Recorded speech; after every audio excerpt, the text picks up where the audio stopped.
It starts with that leadership though, because I used to go in. I'm a motivated guy. I love pushing. I love getting the best out of things. I know there's power when writing. Heroes always talks about how you write out your goals and there's power that comes. I've seen the miracles that happen when the right company is marketing. It's like, they're so thrilled. I know that first contact with my business sets the tone for that whole customer experience. That's the way to get your advisor thinking about what is my conversion ratio?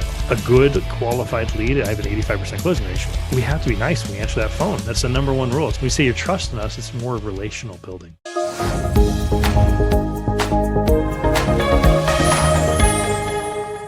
Thank you everyone for joining us for another episode of the Lift Your Shop podcast. For those of you that don't know, Kelsey Alex from Lift Auto Care Marketing, but we have a great guest here today with us, Darrin Barney of Elite Worldwide. Thank you so much for being here with us. Thank you, Kelsey. I'm really excited. I've been looking forward to this, man. I've really been looking forward to this. It's a good time. Yeah, so thank you. Me as well. I'm glad that we got things connected and going here. And for those of you also that don't know, Elite Worldwide is an automotive coaching, consulting, sales training group. Also, Darrin is the owner of Barney Brothers Off-Road there in Grand Junction, Colorado. So also not only a coach, but also an experienced owner in and of itself. I know you have some experience and journey there. But Darrin, for those of you just kind of give everyone a baseline when it comes to terms of like how you got introduced to the automotive industry and kind of your journey here so far. Can you give us a rundown? Of course. When we were kids, one of my first memories is riding around in Dad's 1946 Blue Willys with the top off, and it was snowing out, and there's my three brothers and my mom and dad in the front. And I just remember driving through the snow because Dad got it running. He bought this Jeep and got it running, and it's this Blue Willys. And we're out riding along the railroad tracks in the snow, and it was like, it's something we were raised doing. We were raised four-wheeling and enjoying the outdoors. And one thing led to another, and my brothers and I decided to start a shop together in Grand Junction, Colorado, and been doing it for 20 years. So it's been a lot of fun. We've worked on about everything. We've lifted Subarus to we've lifted minivans. Whatever wanted to be done, we've done it throughout the years. Yeah, that's super. That's super cool. Yeah. So again, just like an off-road focus and passion that you and your brothers had. Yeah, it's just something that was just, I think we got it from our dad, just being around it all the time. In fact, in high school, our buddies were always bringing their vehicles over because they'd blow a motor up. And so we'd swap it in the garage, literally do an engine swap in the garage. And it's something that it was just something we did. And then we decided to start a shop. And luckily, between my brother's awesome at fixing things, I'm not that good. I'm great at helping people. That's where my gift is at. So I'd be on the front counter selling the work, and then he'd be the one doing the work in the back. And so between the two of us, there was some magic there, and it worked. Worked really good. Yeah, well, that's awesome. Yeah. And then now you're the CEO of Elite, and so how did that jump come to be from being the shop owner to now being an owner of a coaching program? Well, it's a cool story, because what happened is my brother and I grew the business really well. And we had a third brother that was working with us, and my wife, and all of us were there and had all these employees, and we kept growing. Every year we would double. And we got up, and finally we were doing multi-million-dollar business, right? But yet we had no money and no life, because we would get there at 7 a.m. and work till 11 o'clock at night. And we enjoyed what we did, but we didn't have a life. And my dad had cancer. He was really close to the family. In fact, they took a mortgage out on their house that was paid for us to start the business. So we're really, really close family. My dad got really sick with cancer, and my brother, my middle brother, Chad, he went over to go spend some time with him. They lived about 4 hours away from us in Grand Junction. And so he calls us at like Wednesday afternoon. He calls us about, I don't remember what time it was, 11 or noon. And he says, "Guys, you need to come home. Dad's not doing well." And my brother and my wife and I were like, "Oh, we're okay. We're really busy. We're 2 months out. We got to get this done." And he's like, "Well, Dad, I think you should come home." So anyway, 2:00 rolls around. He calls again. He says the same thing. And then at 4:30, he calls and he says, "Seriously, guys, I don't think Dad's going to make it. You guys need to come home right now." And so my brother and I piled in this old 88 Honda Accord that we had, that was a shop runner car. And we piled in this thing, and we drove over there, and we got there at 11:30 at night, and he died at midnight. And so it was one of those things where it was kind of a wake up call for me and our whole family, because it was just like, almost missed my dad. Literally I had to talk to him every day, almost missed his passing because I was so wrapped up in business. And so I figured out we had to make some changes in our lives. We had to do something different, because we grew this great big business, had customers around the world. I love to tell the story. I have very famous friends that come to bring their vehicles to us. We built such a great business, but we didn't know anything about running it right. We had to take care of people and fix them. But we hired Elite to help us grow the company. And so we got with a coach, and I did so well in the coaching program, and they helped us do so many things with the great things with the business. So then they asked me to be a coach. They said, "Hey, you did so well in the coaching program. Let's get you. Would you be a coach for us?" And I was like, "I don't know anything about coaching." So I went to school, and I actually went to learn how to be a coach, Oh, and cool. started working with clients. In fact, I still work with some of my clients I started with, 5, 6 years ago. I still work with them, and really enjoyed it. But then Bob Cooper, the old owner of Elite, came to me and he says, "Hey, we think that we'd love to have you buy a lead out from us, and we feel you'd be the best fit for it." And I was like, "I don't know anything about running a coaching company, but I'm like, it's where I feel I need to be, and I love this Yeah. because I got the story. I mean, I've been down the road, I've been there when you can't make payroll, but yet you have customers, or all the struggles. I mean, I had the IRS once come and shut our doors because I didn't pay my bookkeeper wasn't paying the taxes on time. So I mean, I've ran through everything in life you can run through as a shop owner, and now it's like I can help other shop owners that were where I was at, the people that actually really care about helping customers. I can help them, and we can make your business better and give you a life. So that's why I ended up buying the company, because now I can do it on a bigger scale, and I can really help a lot more people and share my experiences. They're not for waste, Yeah, So for sorry, I sure. got long winded there. I love that. No, I absolutely. I think it's important to understand the story and know why that what we're going to be talking about here, why you have so much experience behind it and why it makes such a difference. And so, what we Yeah. will be diving deep into is kind of a customer experience journey of, Right. hey, hopefully your marketing is working well. If it's not working well, I mean, Yeah. shameless plug here. Feel free to reach out to me Right. to analyze and look what you have going on. But Yeah. once they get there, now are they feeling at home? Are they feeling in the Right. right place? And so, I mean, just to start us off, I mean, to you, Darrin, what does the ideal customer experience look like? Well, I gotta share something first, so that I feel is really important, is that, Okay. the last thing that you ever want to do is spend all kinds of money on marketing if you don't have the right ways to capture that marketing. Because there's nothing worse than, I start working with a shop and they're spending $6,000 a month on marketing, and yet, they're busy, but yet they don't have jobs coming in. And then you do a phone call and we listen to the advisor, and the advisor's a jerk on the phone and he's scaring customers away. So you're paying all this money to get the phone to ring, but then you have like a 10% closing ratio, which is horrible. So, Mm, out of 100 phone calls, only one of those is getting answered correctly. And so, I got to plug, 'cause it's the way that make sure that you're listen to what we're talking about here, because it's so important that the yeah, business is set up correctly before you start dumping tons of money on marketing, because otherwise it's just wasting it, you know? absolutely. So Yeah. I So hope that anyway, I hope that I hope that makes sense, because it's just something we see it happen all the time where, and then they're like, "Man, I don't have any money. I'm broke. I haven't closed the doors." And it's like, well, let's just slow back and take a look at things. The phone's ringing. Why aren't they being converted? Let's figure that out. Had 60 phone calls come in yesterday and you had nobody schedule appointments. Whoa, big red flag. exactly, and of course, not every single person that calls is like the ideal customer that everyone Of dreams. course. Every single Yep. call is the exact script of, oh, yep, they're a key Oh, driver of course not. No, no. or Yep. whoever they are. But there's a process behind it. So like Of so in course. terms of that, that's those that process and steps where you hear these problems and you kind of know, okay, this is probably the issue. These are the steps that they're probably going to need to take.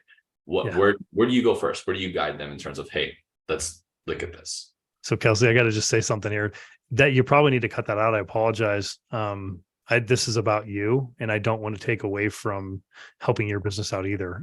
We see it all the time, on the Mhm. coaching side of things. So Yeah. if you need to cut that, I'm totally cool with that, because I shouldn't have said all that, but I see it, and I'm like, you spent all this money, man. Let's get your customer experience dialed, and then you No, don't, you know, yeah, no, absolutely. And this is like there's honestly not really a need for us to cut in and out. I think it's important. Like absolutely, we do not. I mean, being a marketer, yes, I want to be able to assist people and help people, but right? at the same time, if, I don't want people to waste money either. Like I Yeah, don't want to be spending all this money on marketing and then feel like, oh well, why is it not working? When there's other elements that like there is, needs to happen and take place. making sure that everything is working It's so cohesively. important, because then, I mean, you guys can do it. I've seen the miracles that happen when the right company is marketing. It's like all of a sudden we can see it in the numbers, and I love it. You start working with a shop that doesn't have marketing, and then all of a sudden you've got somebody that's helping them, and it's like, and they're so thrilled because all of a sudden, the dollars are going up and everything's going up. Yeah. And it's like, yeah, that's what happens. You get the right people to know what they're doing. It's amazing how good the marketing works. But on the verse side of that, if you don't have everything else dialed and you're spending that phone ring, yeah, you're wasting money. Yeah. So So, anyway, cool. Okay. yeah, absolutely. Absolutely. Again, this is totally fine, uncut. Yeah. Okay, cool. All right. Let's keep rolling. And so, Yeah. in terms of then, maybe we'll drill into like, Yeah. you mentioned close ratio, and like, yes, sometimes there's like obviously very glaring holes in close rate. People Of are like, course. if it's 10%, that's really low. What is an ideal goal of close ratio that you believe like people should be shooting for? So, I mean, we've from doing the numbers, right? And an average shop that goes through some type of sales training, you should be around 60, 65%. That's what we found industry wide. Okay. So, but I know from personal experience that I can be at 85. And I have other shop owners that when it's time for me to answer that phone because it's at 4 rings and we have a tree log is what we call it, where a call log. So it gets to 4 rings. That means it's all hands on deck. That means that everybody's got to answer. And so at 4 rings, when I get it, you better believe it. I mean, I don't do it anymore, but when I was in the shop, I had an 85% closing ratio because when I answer that phone, I'm going to help them. You can't help the guy that's looking for a pizza, right? You can't. I mean, and you'll get those wrong calls with the Google AdWords, but a good qualified lead, I have an 85% closing ratio. And I have a few other shop owners that we have that same, it's just like an ongoing joke. And it has been for years that, hey man, where's your closing ratio at? So the industry standard is 55, 60, but I know you can get higher. If you really want to take care of people and help them, then it should be up higher than that. So easiest way to track that call log. So, anybody who's listening and wants to know how to track that call log is you basically just have a way. I mean, you can even start with simple piece of paper and have your advisor put a slash for each phone call that comes in. Okay.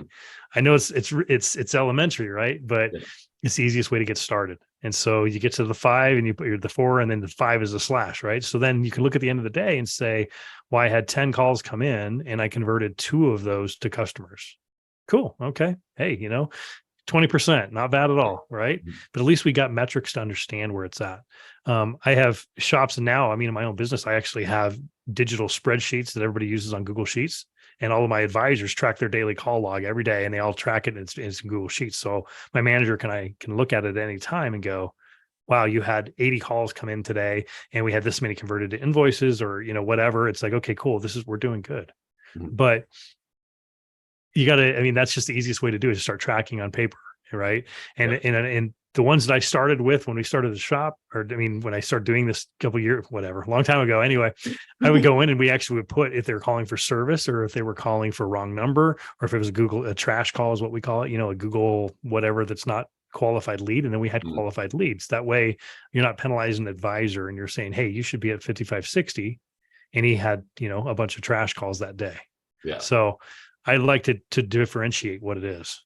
Yeah. So no, absolutely. But then you can really start. That's the way to get your advisor thinking about what is my conversion ratio? When I take 10 phone calls, how many of those turn into customers when they're calling, looking for price, or they've got a problem with their car, whatever it is? How do you convert them to getting them to bring that vehicle into you?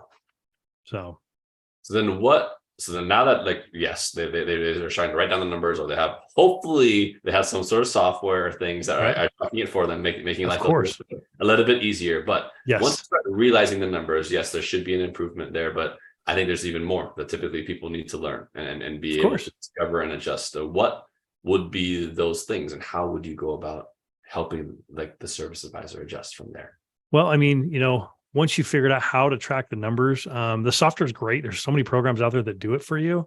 But a lot of times as owners, we're really busy and you got so many things going on that going and trying to figure out how to make a software work, you won't do it. If you just do paper, then there's something magical that happens when the hand writes something out. Brian Tracy, one of my heroes, always talks about how you write out your goals and there's power that comes. In fact, I still to this day, I keep a notebook here and every morning I write my goals down on it because I know there's power of writing. So however you track is up to you in your shop, but just make sure you start. And then at that point, what normally I do, I mean, if your shop has the ability to record calls, it's so powerful. I love recording calls because you can listen to it with your advisor and you can actually listen to it and figure out what happened here.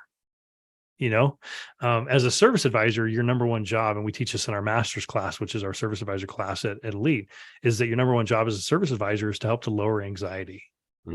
So if you have an advisor that's grouchy on the phone, and let's just build a scenario here. Let's say that you're on the side of the road and your minivan breaks. You got 5 kids in the car. Okay.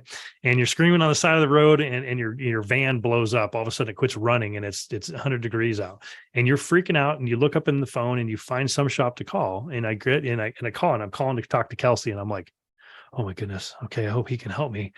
And then Kelsey's in a great mood and he says, thanks for calling Lyft. How can I help you today? And me as that apprehensive female, whatever it is, I'm so freaked out. And I hear this friendly voice on the other side of the phone. Guess what happens? My anxiety goes down. All of a sudden it's like, wow, I found a friend. Okay. And then all of a sudden I'm like, okay, I'm in the right place. My kids are going to be okay. We're going to figure this out. All of a sudden my anxiety goes down. I feel good. Let's take it the opposite way. Let's just say that I'm the guy on the phone, right? And Kelsey's broken down on the side of the interstate with his wife and kids in the car, and he calls me, and I'm in a grouch, and I'm like, "Thanks for calling Barney Brothers. This is Darrin. How can I help you?" And all of a sudden, Kelsey goes, "Oh crap, I dialed the wrong place. Oh my goodness, this isn't going to help me. I don't want to, that guy sounds busy. He sounds grouchy. I don't want to talk to. I don't know what to do." All of a sudden, Kelsey's anxiety is way up here. So as a service advisor, we have to be nice when we answer that phone. That's the number one rule. It's just like Roadhouse, I love that movie where he's talking in the very beginning and he has all these guys in there and he's like, be nice. Be nice. You always have to be nice because you're answering that phone. You don't know what's going on in that person's mind. They made the choice to call you, the marketing or referral or whatever. They're calling you. So when you answer that phone, be nice, smile. We always give out these little mirrors in our sales advisor course and we tell them to put it by their phone so that when they look, they remember to smile. Because it makes a difference. You can hear, you literally can hear a smile over the phone. Yeah. So you can say that you can. Yeah. I mean, and that's something so simple that just smile, answer the phone nicely because you don't know what happened. That's actually a true story. One of my friends, her name's Katie Davis. She's a great lady. And she literally called me the very beginning of our, relationship. It was back in, 18 years ago. And she called me from the side of the road with, and things are having problems. She calls me and I just happened to be good mood that day. And I answered the phone and I was happy. And I've had a customer for life. They bring all of their vehicles to us. And I said, we're a Jeep shop, but yet they bring their minivans and their Honda Accords. In fact, her daughter brings all of her cars to us too. So, I mean, it's going through the family all these years later, but it started because and she's told that many times, it's like, I just love the way that you were so nice and you answered the phone. We just never know what's going on the other end. So if your advisor is grouchy on the phone, talk to them about it. Just tell them, have them get some training, but it's one of those things that just tell them to be nice. Cause from there on out, sorry, Kelsey, I gotta just share one other point to this. A good friend of mine's a plastic surgeon here in Grand Junction and he knows what I do. We're really close friends. And he was, I told him about, the sales training and all those things. And he approached me recently and he says, hey, I want you to build a course for the medical industry that's going to teach these people how to answer phones. Because I know in my own business, when we had a grouchy receptionist answering the phone, her whole experience all the way to the very end of the surgery was bad. And we did and he's telling me, this is his words. He says, I did the research. I've looked at this. I know that first contact with my business sets the tone for that whole customer experience. So if they had a nice lady receptionist answering the phone, the whole experience was nice and it ended positively. If it started with a bad receptionist, that whole experience ended badly. He says, I've done the numbers. He said, I wouldn't be asking you to do this if I didn't think it was something that we could use in our own shop. I said, okay, great, let's do it. So we've been building this thing to do this for them. And this is the medical industry, but it's people, right? Mm-hmm. You think about that. If you think about the last time you walked into a restaurant and the hostess, I just happened to me last week when I was in Ohio, the hostess was a real kind of a jerk, right? And it was just like, and it set my tone for the whole rest of my meal. The waitress came in and she had laid both of them act like it was a big inconvenience. I was there and it was an expensive restaurant, but it was like one closest to where I was at. And I'm like, I got to eat. I only got an hour. I got to do this, but I mean, I saw it myself that the first lady who greeted me was just like, she literally looked at me and rolled her eyes. She's, what can I do for you? And I said, I'd like to eat if that's all right, And she's like, well, yeah, just a moment. She's on her phone. She's finished doing her thing and she takes me and seats me. But my whole we're still talking about a week later, right? Yeah. But I mean, that's how serious it is when they call. Mm-hmm. And so Anyway, I mean, it's one of the three things that have to happen. They have to trust you, they have to like you, and they have to view you as a credible expert for people to buy from you. That's the three things that have to happen each time you have a contact with a customer. So it's very important that they like you. And the only way to do that is just be nice to them first. Yeah, you're going to get somebody that growls at you, but it's amazing how quickly you can disarm them when you're just nice. And man, I'm so sorry you're having a bad time. What can I do to help? Like I told Katie all those years ago, you know what, Katie, no problem at all. I'll tell you what, I'm going to get in my Jeep and I'll come down and pick you guys up. How many car seats do you have? And we had this conversation. I'm like, you know what? I'm going to borrow one of my buddy's cars because my Jeep only holds 5. And so you got 7 in there. So I'm going to be there and, we'll just transfer the car seats over. I just helped her out. And literally I called, got a tow truck coming and took care of it. But look, 18 years later, they're friends of ours. We go to dinner with their family a lot. Her husband and I are great friends. It's like, it's amazing what happens, just because it was nice to somebody. So anyway, wow, that was long-winded, but no, I mean, you don't need to apologize. I think it's what you're describing is so important. And obviously it sounds very simple to just be like, hey, just be nice. But for some individuals, it isn't quite that easy. So I think it's not. Having the mirror though is a great example where just a fresh reminder of a fresh reset. But are there any other like tricks of the trade or tools and things that like maybe you could suggest for people that, hey, like obviously everyone has a bad day, but then how to like separate that for themselves and like, hey, on the phone, I need you to be like clearly the optimist here and being that very friendly voice on the phone. Are there any other? Of course. I mean, you just got to pay attention. We call it managing your emotions. You have to manage your emotions. And so it starts from the top down. And so, any of you owners out there that are hearing this, to tell me that I really bothers me when people are like, you know what, I don't have time for that stuff. I don't need to have time to give hugs to customers. And it's like, okay, well, good luck. Yeah. When you give your hugs to the customers and COVID hits and your customers are bringing you in, literally envelope full of cash because they're concerned about your company, then we'll have a discussion with me about not taking care of customers. Mm-hmm. I think I'm that passionate about you have to take care of people. And so it starts from the top down. So you got to start paying attention. If you're a grouch and you answer the phone and that's who you are, you need to rethink this through because I guarantee your people are modeling what you do.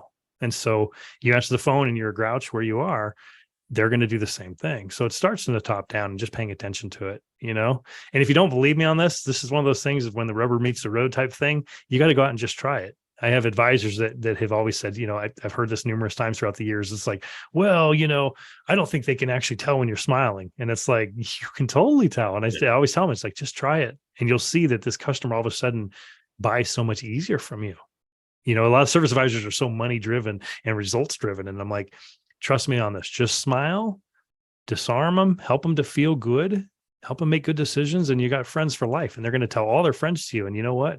When that technician forgets to tighten the lug nut and the tire falls off, they're a lot more likely to be patient with you and understand when they like you.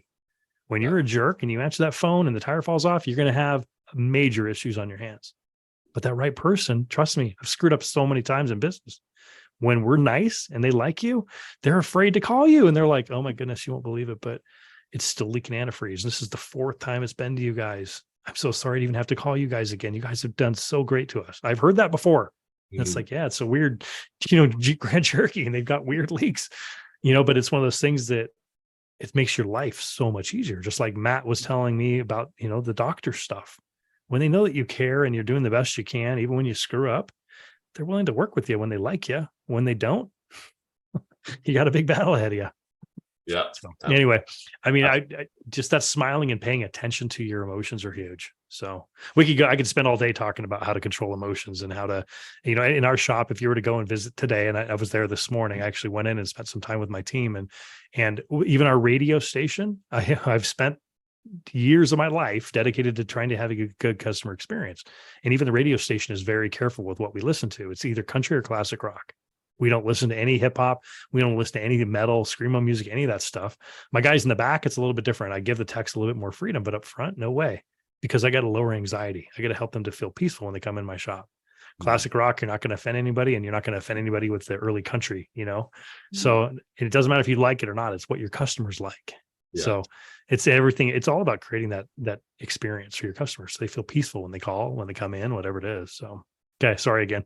Yeah, 100%. And you do not need to apologize, but the information that you're bringing is very, very useful, very, very important and top down. I think what I'm really hearing is that, I mean, the culture needs to be kind of embedded in this positiveness, and it does start at the top. It is like, it's not just, hey, it's this is the advisor's fault. They're the one that's the grouch, and so they're the problem.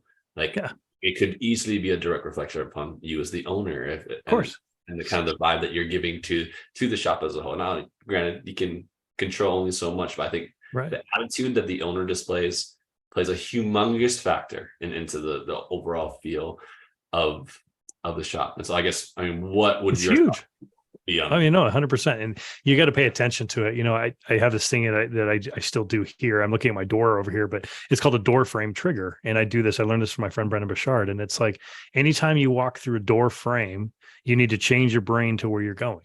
And it's something literally, I do this at night when I go to bed and I'm going up to spend time with my wife. I go through that door frame and I know that I need to be a good husband and listen to her.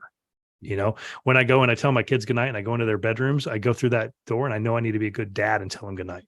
You know, and I need to just be focused on giving them love when they go to bed. Does that make sense? You know, so I go in this office today and right before you and I met, you know, and I'm like, I went through the door and I'm like, hey, I'm doing a podcast. I need to be a podcast guy and I need to give value. So and I do this literally this morning, when I walked to my shop, I caught myself doing it. I don't go in much, and I go in once a week for a couple hours, and I walk through the door and I caught myself telling myself, be patient and love your people. And I was like, where did that come from? You know, but I mean, to me, it's like, I'm a motivated guy. I love pushing. I love getting the best out of things. And I always remind myself, it's like, you know, be patient. These are good people. These people love you and you love them. So be patient. You know, and so I go through that door and literally I've got to remind myself that I'm going to take care of my people, because when I take care of them, they take care of my customers. And that's so important, you know? So it starts with that leadership though. Cause I used to go in and my wife would be like, my goodness, you know, and even he's now my manager. He'd come to me and he'd be like, dude, you just need to stay in your office today. You're a little grouchy, you know? And it's like, okay, you know, everybody knows they have to take care of customers. There's no question about that. But being a human being, and I get focused on improving and making the best it can be, and then to have things go bad, I get grouchy. So we got to pay attention though, because your employees can feel it and your customers can feel it. Yep. You know, they can feel when you care about them. So it starts at the top, you know, but like I said, doing that door frame trigger, and that works for anything. You're going into church, you know, Kelsey and I were talking about church earlier. It's like you walk into church and it's like, I'm going to be the best person I can be in church today. I'm going to help other people. I'm going to lift them up, or whatever your personal feelings are. But, you know, it's important. So it just helps you to reset.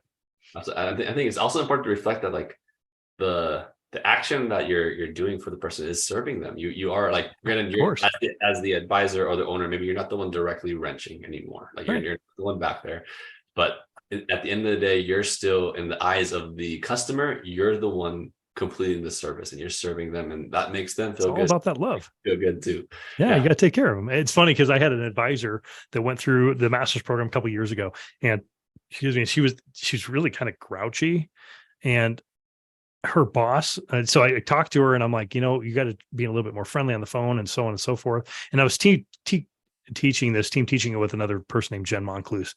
And so Jen had talked with the owner and I had never talked with the owner. Right. So I'm talking to this girl though, and I'm like, you got to be nicer. You got to do this, that, and the other. And then we did a progress call with the owner, and I get and I called the owner, and the owner was a complete grouch on the phone with me. And I'm like, this is where it's coming from, you know? And I pointed it out to both of them, because I was just like, hey, you know, when you answer the phone like that, this is the same thing. This lady's name was Kim. I said, this is the same thing I've been talking with Kim about, is that, you know, I, as a person that's calling to talk to you, and I hear that, I'm like, man, I don't want to inconvenience your day.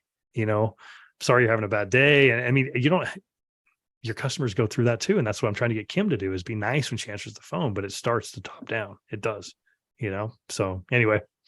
Yeah, absolutely. Yeah. You know, we've talked a lot about, like, the customer journey here in the very beginning. Obviously, the beginning is such a crucial step, and so being positive and smiling makes a big difference. But I think a lot of times people don't also reflect on now the back end, the back end of things, as things get completed and now things are following up, or maybe they're having to come back in, or just, like, obviously the journey doesn't end at just, hey, thank you for coming in, and here's the services that we recommend. Like, what makes a good full cycle of the journey here now on this back? You have to end on a high note. Okay. So we teach this, once again, I keep talking about the master's class, but it's just in my brain. It's what we do. Right. Yeah. So in the master's class, we teach them that we call it car delivery. You have to end on the highest car delivery possible, because at this point you've established rapport. You've connected with this customer. They get to know you. You like them. They like you. You get their money. They agree to do this big purchase with you, and everything has gone great. And then they come in to pick up the vehicle and they feel like it's transactional. You will have a very upset customer because they're like, wait a minute, we connected. You even asked me about my dogs. You did this and that and the other. And then you come in to pick up my car and you don't even act like you care and you even know me. They leave and they feel like they were taken advantage of. So when you do these other things, it creates more, I mean, it creates more work. You gotta end on a high note, and it's simple. All it takes is, I mean, I love to tell my advisors, and we teach this in the masters, is that schedule your car pickups. You know, if you know that the customer is planning to pick the car up at 4 p.m., just ask them and say, hey, you know, I think you said you're going to be down here around 4 o'clock. Is that correct? Great. Well, I just want to make sure that I'm here so that I can check you out when you get here. You know, it's that simple little thing. You know, if they're like, what time do you think you'll be coming down? Well, I'm going to be coming in at 2. It's like, well, 2 o'clock's my lunch.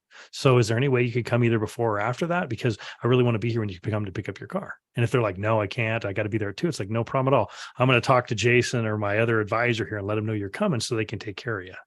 You know, it helps that customer to feel like you care. And what is that? 30 seconds of a conversation? Seriously? You know, and then all you have to do is be nice when they come in and answer the phone. And we have a whole procedure on car delivery that we teach. But I mean, you just want to basically go through the invoice, look it over with them. You know, we go through, there's a lot of steps to make it really successful, but you got to be nice when you see them come in the door, you know, and then you got to go through the invoice and talk with them, ask them if they want the old parts back, and just make sure they understand everything about the repair that was done. And then, you know, go through and what we love to do is you got to make sure that you tell them, you know, you don't say thank you for your business. You actually say thank you for putting your trust in us, because business is transactional, but saying thank you for putting your trust in us. I mean, the way that we teach it is that, you know, hey, Kelsey, I really appreciate you coming in to see us today. And I just want to let you know that, you know, I know there's a lot of other shops in Grand Junction, but you chose us. And I want you to know that I really, appreciate your trust in us. And it's something that we really appreciate. And that's it. You know, because when you say thanks for your business, once again, you're thanking them for that money. When you say you're trusting us, it's more of relational building. You know, your trust. They could have went anywhere and they called you. I mean, so why not thank them for that? And once again, it doesn't take that long. Yeah. So I love that a lot. I mean, and again, like people get so stressed about money, but when there's a really good relationship there, it's like, it's almost like money doesn't matter. It just like, it doesn't. It's someone that trusts. So like, then you don't need to worry about, oh, I need to compete with these bottom feeders in the community, or like you keep lowering the price. Like that's not the game that you want. It's not. You know, your best customers are not the bottom feeders, you know, and I'm not saying you need to raise the price and be the most expensive in town. I'm not saying that at all, but you do need to charge. When you deliver a good service, you can charge more and your customers expect to pay more. Yeah. They really, the good customers don't mind spending a little bit more. They don't, if they know they're going to get good service, right? You know? Yeah. It reminds me of a story of my shuttle driver. His name's Johnny, and he's not anymore. He's now actually anyway, he's a service person, but he was my shuttle driver for years. And he would actually, we got reviews, numerous Google reviews from people that said like him, like helping him take the trash out, because he just was a nice guy, you know. But it's amazing how that little bit, though, they would write a Google review, you know, or I mean, on our website at the time, we're getting website reviews, and it's like we'd see it all the time where it's like, I love Johnny, he was such a great guy, what a nice person to have. And it's like, it was marketing, you know. Yeah. I mean, it's we call it, you know, word of mouth marketing, because they tell everybody, man, you know, ask for Johnny when you get a shuttle. It's like, anyway, just those little things make a big difference. So and those little things, now that as we're talking about the back end of the journey, make sure that they come back so you can deal with the front end. Yes. You know, I mean, that's exactly it. And what happens is when they leave on a high note, they go and they tell everybody how awesome it was. It's funny because we didn't know what we were doing. Okay. My brother and I had no idea we were doing this. And so my coach at the time, his name was Kevin. And in fact, he still works with me at Elite. And he goes, I don't understand. He goes, you guys don't spend any money on, you know, traditional marketing. He goes, you're doing this other stuff, but you're not spending hardly anything on marketing. He goes, how are you guys so busy? And I'm like, I don't know. So we talked it through, and he's like, we've come to find out it was the car delivery, because what would happen is you'd bring your Jeep to me. Okay. I would talk to you about, I'm excited because I love lifting Jeeps. I love seeing what we can make them do. So you and I are bringing in, and I'm walking you through everything. I show you all the fun stuff we're going to do. We put tires and wheels on it. We're going to lift it. We're going to do this for it. And then I'm excited throughout the whole process. Then you come down to pick it up. I've parked it a certain way out front, so I know that when you pull up, you'll see your cool Jeep with the new rims, tires, the big lift kit, the bumper, whatever, and it pulls up and you're excited. So you come in and I'm like, did you see it? Did you see it? We go out, we walk around your Jeep. I walk around, I show you the torque stripe. We put on all the bolts, show you if anything loosens up. I show you how the winch works. And I'm so excited, right? We go in and we ring up, and then, I'm excited, and you end on a very high note. So what happens is you go and you tell all of your friends with your brand new shiny Jeep, and you're like, look what these guys at Barney Brothers did. Look what they did for me. They did this, this, this, this, and this. And guess what? All the people in the neighborhood now come to us because they heard about the good experience from a guy that, had a great experience at your shop. So we didn't even know we were doing it. I seriously love fixing vehicles, and my brother did too. So it was like so much fun to just go and be like, Kelsey, did you see your Subaru? Dude, I love it, man. Those 32s actually clear. Did you see it? And you're like, yeah. And you just leave so excited. It's word of mouth marketing. It's so powerful because it's a personal recommendation. People buy from people. That's what we're always teaching these advisors. It's like people buy from people. So just like you came and you had this experience and you're like, wow, I love them. Man, when my wife's minivan starts having issues, I'm going to go down there and talk to those guys because they were so friendly and nice to me. So Kevin pointed out to me, it's your car delivery, man. It's because of how you guys do this. And so that's why it's so passionate to me now, because I've seen what it did. That's how we grew every year. And we kept doubling and doubling because it was like, we just were taking care of people. You can't take care of everybody. And I know that. I mean, we still have upset customers, but you do the absolute best you can because they're the ones that keep you going when times get tough, And plus, I love being invited to talk at people's funerals. And I've actually talked at numerous funerals where I get invited by somebody that was a customer and they passed away, and their wife will be like, hey, would you mind sharing some words? I'm like, he was a good customer and I felt he was a friend of mine, but I don't know if I don't know if I can, what to say at a funeral. The first time I got that, I flipped out because I'm like, what do I say at a funeral, But it's just one of those things that I love. That's what's rewarding to me, is having those connections. And it's just because you took care of people, honestly, I got to just share this really quick. I know I'm getting long winded, but this is huge. I had a lady, her name was Kathy Alford, and she had a ball joint fail on her truck after it was in our shop. And I made her sign a piece of paper saying that, that the ball joint was bad and she shouldn't drive the vehicle. She drove it. A week or two later, it fell off in the Walmart parking lot and hurt the truck. Right. And so she called, she was so upset with us. And I was like, hey, do you remember we had this discussion? I told you that ball joint was bad. I even had you sign the piece of paper. And, she was like, oh, that's right. And I didn't know that was that serious. I'm like, we talked to you and I even showed it to you. But a couple years later, she literally called and she asked me to pray at her husband's funeral. She's like, hey, I know that, you were close with him. And I'm like, I hadn't talked to him since the day that they brought their truck back to us to have us fix it, but all those years later, she actually asked me to pray at her husband's funeral. And I was like, whoa. But it's one of those things that we took care of people. And even this Kathy, she knew that I cared about her. She could feel it. Of course, I wouldn't want something bad to happen to anybody, but she knew that my heart was in the right place. And I really did care about them, So goes back to that story I was talking earlier about having a tire fall off. And we literally had that happen. And the lady asked me to speak at her husband's funeral, because they liked us. That's pretty crazy, but I know it works. So, absolutely. And I think, and you mentioned how like word of mouth marketing can be so powerful just from your customer. yeah. But as a little amplifier for people still listening on that, now in this day and age, literally just get that on video. Like get someone to talk and say those things on video. And then now that like, yes, they're already going to do that and share it with their friends. But now naturally we can share it with other people through. That's a great idea, man. I love that. Yeah. So capture those moments. And again, it's not like you're taking, and they are going to willingly share that story with you on video. And they'll be absolutely, please go ahead and share it. And sure enough, it'll make its rounds on social. You get a few others that do it. And then it feels like down is talking about you. And they're like, well, why am I not going to that shop? It seems like everyone loves it there. And well, do you want to be transactional? Do you want to feel like you were just taken for a ride and I just got your credit card and boom, boom, boom, and it's all about money? Or do you want to feel like they actually care about me, and hearing that from other people and hearing that, there's nothing stronger than word of mouth testimony. There's not, plus there's so much that comes from that, because then they're calling you and it's like, yeah, well, this person said, oh, that's so cool. I really like him. He's a great guy. In fact, we just worked on his Jeep. We just did this and this, or we just worked on their car.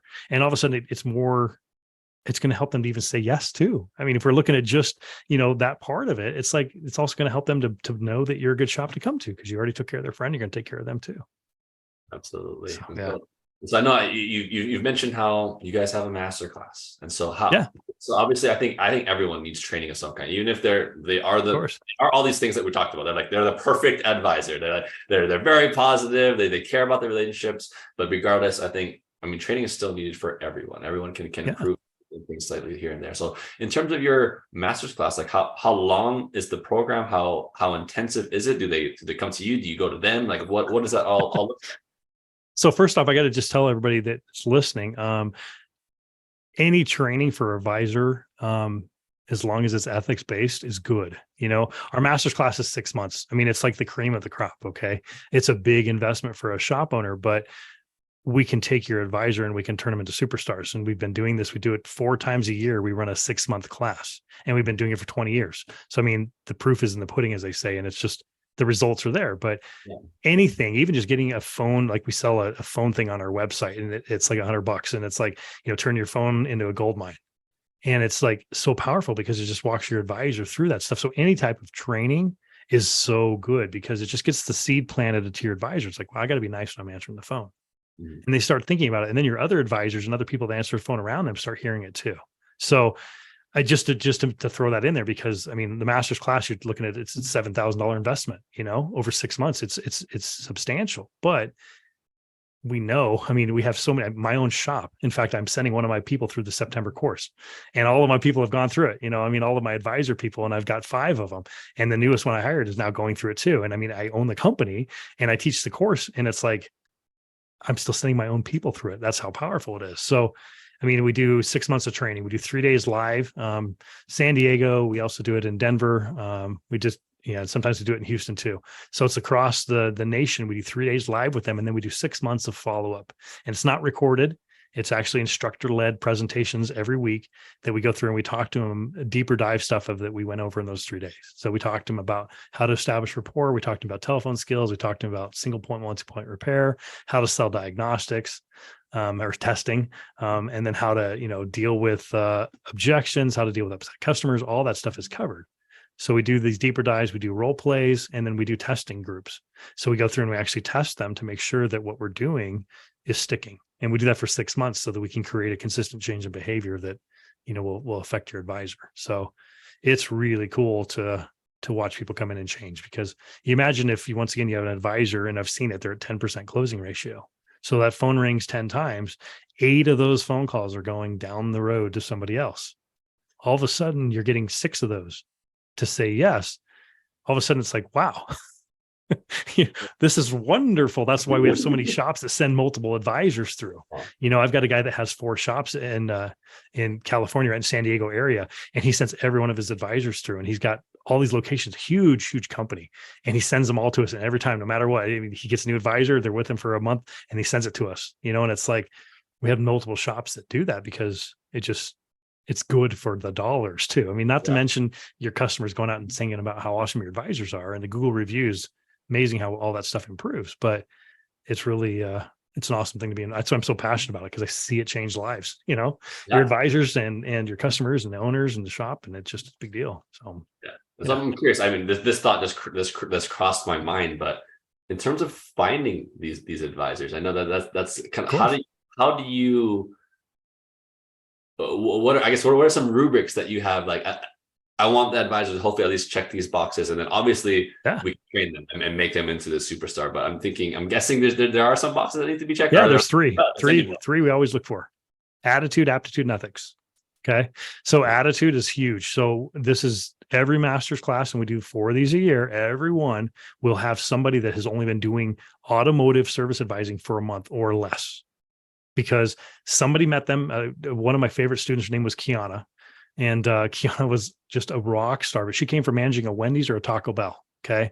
Her owner went in there to get food some night. She was just awesome and cheerful and happy. And so he hired her, and she knew nothing about automotive, but yet at the end of the 6 months, she was doing $40,000 a week in sales, $40,000 a week. And she went from doing zero, whatever it was. I don't remember. It was completely insignificant, but we had the numbers because we track numbers for all 6 months. We track them weekly, what they're doing. So we know, are they improving or are they not? If they're not, what are they doing incorrectly? So we track that, and we had the proof, 40 grand a week. I mean, you do the math. I mean, that's a big location. They were a Beamer store, and Yeah. so I mean, but still, you got to find that attitude. That's so important. That right person, because you get a grouch, and there's not much I can do for them. In fact, in our course, we vet each student, and we're very careful with who we let in. And then it's a very uncomfortable call to make, to call an owner and be like, "Hey, we met with your advisor, and we just don't feel they're a good fit for the program." They're like, "What? I want to give you money." It's like, yeah, I know. I just don't feel that they're a good fit. I don't think they're going to be able to, you're going to get a good return on your investment here, but you have to find the right attitude, and then aptitude, meaning they're willing to learn. If you get a salesperson, and this happens too, where we'll call them and we're like, we have this very strict vetting process. And one of the questions is, how do you rate your sales skills on a scale of 1 to 10? And if you've got an advisor that tells you, yeah, well, I'm sitting, I'm a 10 because I can sell anything to anybody. And it's like, oh, okay, that concerns me, because as an instructor, I mean, I've been doing this. I've been dealing with people literally for all of my life, right? I've been selling stuff since I was a kid. And it's like, I'm always learning. I'm not a 10. I'm so far from that. I'm probably a 7 or an 8.